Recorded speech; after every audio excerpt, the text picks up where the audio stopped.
बेटा विदेश चला गया और बेटी की शादी उन्होंने इंडिया में ही कर दिया। 10 साल बाद उनके दामाद को भी नौकरी लग गया और वो भी विदेश चले गए। पति पत्नी अकेले रहने लगे और उन लोगों को दिन भर यही रहता कि बच्चों का फ़ोन आएगा। पहले तो आता था, धीरे धीरे फ़ोन आना भी कम हो गया। उसके बाद महीना 2 महीने पे आने लगा।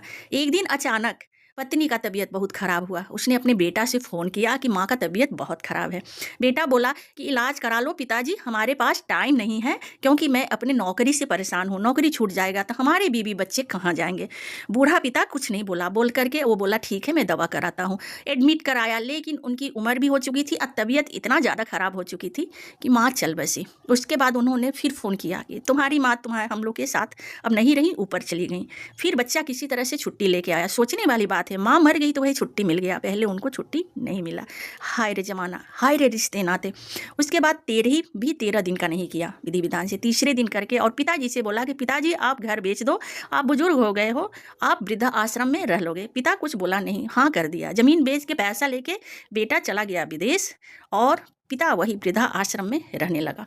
वृद्धा आश्रम में भी फ़ोन कभी कभार आ जाता और कभी कभार नहीं आता। धीरे धीरे ऐसे ही दिन कटने लगा। ऐसे में जो जीवन 10 साल का होता है माता पिता का, वो 1 साल का भी नहीं रहता है, क्योंकि बढ़ोतरी में प्रेम की ज़रूरत होती है। फिर एक दिन अचानक उनका तबीयत खराब हुआ और फिर फ़ोन गया कि पास टाइम नहीं है। फिर जा कर के वही वृद्धाश्रम वाले लोग दिखाएं और हालत इतना ख़राब था कि वो बूढ़ा इंसान बच नहीं पाया, मर गया। फिर बेटे से कहा गया कि तुम्हारा पिताजी मर गए हैं।